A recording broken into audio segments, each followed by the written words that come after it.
राधे राधे दोस्तों, कैसे हैं आप सब? आज की कहानी है कामचोर बहू। वाह जेठानी जी, आपका तो बड़ा अच्छा है।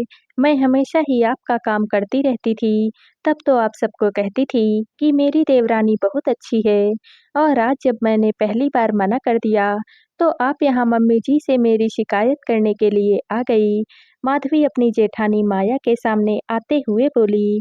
माया को तो बिल्कुल भी उम्मीद नहीं थी कि माधवी घर पर ही होगी।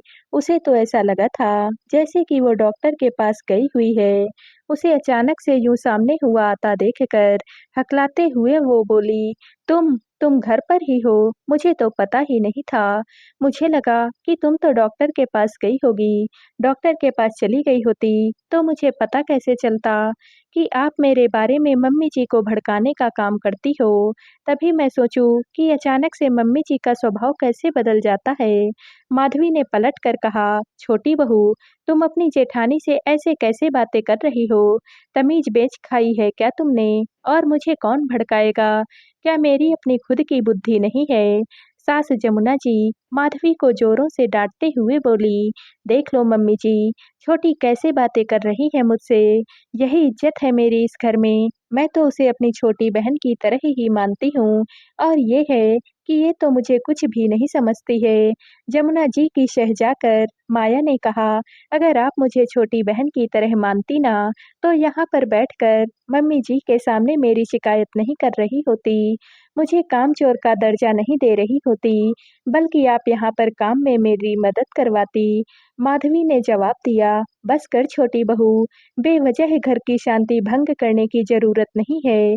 अभी बेवजह का झगड़ा होगा। अरे, जब बड़ी बहू ने तुझे कहा था कि आज उसे सर्दी के लड्डू तैयार करवाने हैं और तू उसकी मदद करवा दे, तो तुझे मना करने की क्या ही जरूरत थी? दवाई लेकर चली जाती। कोई अकेली के लिए लड्डू बना नहीं रही थी वो। यहाँ पर हमारे लिए भी भिजवाती है, तो थोड़ी सी मदद तो करा ही देती। तो क्या तेरा कुछ बिगड़ जाता? आखिर कितने सारे लड्डू बनाने पड़ते हैं। जमुना जी भी माया के पक्ष में ही बोली, मम्मी जी, पहली बात तो यह है कि मेरी तबीयत खराब थी, उसके बावजूद भी मैंने अपने घर का काम कर लिया, यही बड़ी बात है। और दूसरी बात यह है कि दीदी अगर कुछ भी बनवाती हैं, तो वो तो आपके लिए ही भिजवाती हैं।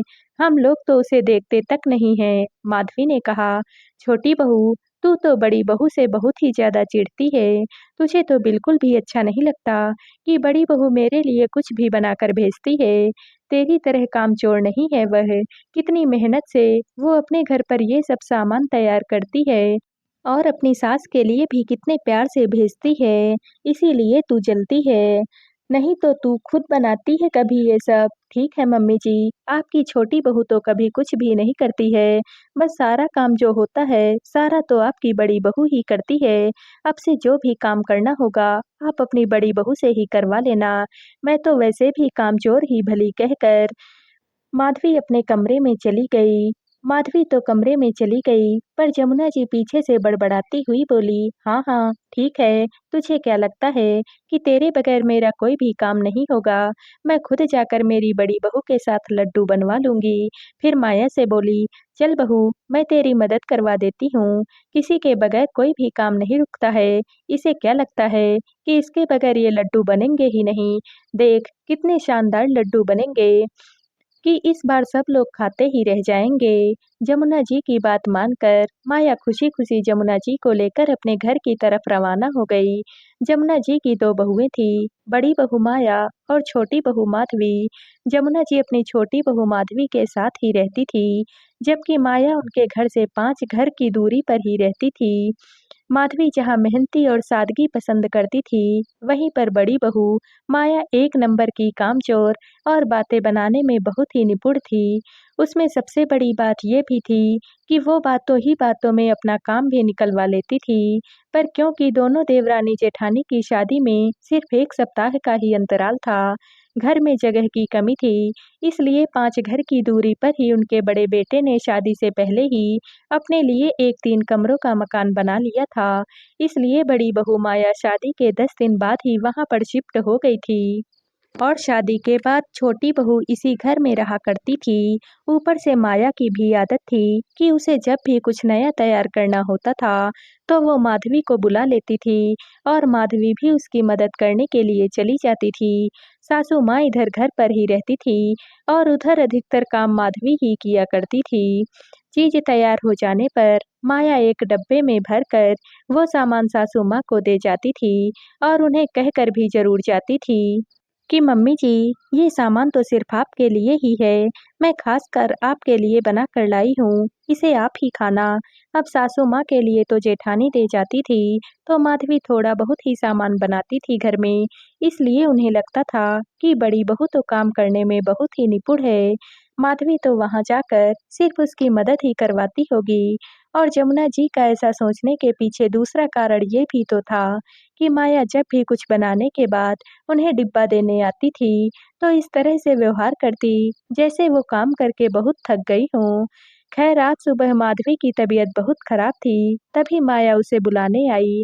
अरे माधवी, काम निपटा कर आज घर पर आ जाना, सर्दी के लड्डू तैयार करने हैं। पर दीदी, आज तो मेरी तबीयत ठीक नहीं है, माधवी ने कहा। तो माया बोली, अरे तू कैसी बातें कर रही है, मैंने तो सारा सामान भी मंगा लिया है और ऊपर से तुम्हारे भैया को भी प्रॉमिस किया है कि आज तो सर्दी के लड्डू बना ही लूंगी। पर दीदी, मैं तो पहले ही डॉक्टर के पास जाकर आ रही हूँ, आज तो मुझसे काम नहीं होगा, मैंने किसी तरह से यही का काम किया है। माधवी ने आज तो साफ साफ मना कर दिया था। उस समय तो माया ने कुछ भी नहीं कहा, पर थोड़ी देर के बाद वो घर पर आई और सासू माँ के सामने शिकायत करते हुए बोली, देखो तो मम्मी जी, मैं आज माधवी से सर्दी के लड्डू तैयार करने के लिए कह रही थी। सोचा कि सर्दी तेज है तो लड्डू मैं सबके लिए बना लूं, पर मुझे माधवी ने तो सीधे सीधे मुंह मना कर दिया। कितनी कामचोर होती जा रही है वह, खुद भी नहीं बनाती है और दूसरों को भी बनाते हुए देखकर खुश नहीं होती है। बस यही बात माधवी ने सुन ली और उसके बाद इतनी बहस हुई। खैर थोड़ी देर में माया जमुना जी को लेकर अपने घर पहुंच गई। जमुना जी ने उसे सारा सामान एक जगह पर इकट्ठा करने को कहा। उनके कहे के अनुसार माया ने सारा सामान रसोई में एक जगह पर रख दिया। उसके बाद जमुना जी ने उसे बड़ी कढ़ाई चढ़ाकर आटा सेकने के लिए कहा। मम्मी जी, कितना आटा और घी डालना है इसमें? माया ने कहा, अरे बहू, मुझसे क्या पूछ रही है, पिछले साल भी तो तुम लोगों ने ही लड्डू बनाए थे, तुम लोगों तो खुद ही पता है, अब फिर भी मुझसे पूछ रही है। अब माया से तो कहते ही नहीं बना कि ये काम तो माधवी ने किया था। खैर जैसे तैसे करके उसने आटा और घी डालकर सेकना शुरू किया, पर उससे आटा सेकते ही नहीं बन रहा था। कभी आटा जल रहा था तो कभी आटा नीचे गिर रहा था। ये देखकर जमुना जी बोली, बहू, तुम ये क्या काम पहली बार कर रही हो, जो इस तरह की हरकतें कर रही हो, क्या हो गया है तुम्हें? लेकिन माया तब भी कुछ भी नहीं बोली, पर उसको आटा सेकते हुए देखकर जमुना जी को समझ में आ गया था कि कामचोर छोटी बहू नहीं, बल्कि बड़ी बहू है।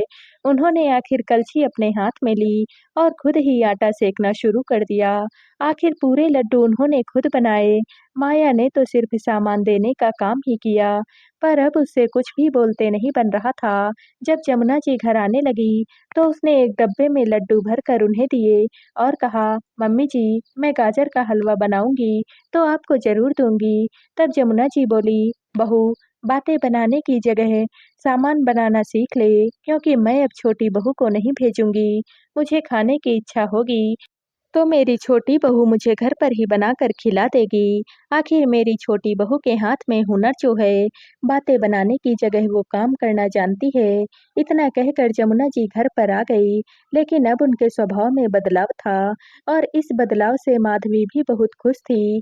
पर अब सुनने में आया था कि बड़ी बहू अपनी कामचोरी की आदत नहीं छोड़ पाई है। अब घर पर सामान नहीं बनता है, बल्कि बाजार से ही खरीद कर ले आया जाता है। तो दोस्तों, आप सबको यह कहानी कैसी लगी कमेंट करके ज़रूर बताइएगा और वीडियो को लाइक व शेयर कीजिएगा। दोस्तों, अगर आप इस चैनल पर नए हैं और अब तक आपने हमारे चैनल को सब्सक्राइब नहीं किया है, तो प्लीज़ और कहानियों से जुड़ने के लिए हमारे चैनल को सब्सक्राइब कर लीजिएगा। कल मिलते हैं एक और नई कहानी के साथ। आप सभी का बहुत बहुत धन्यवाद।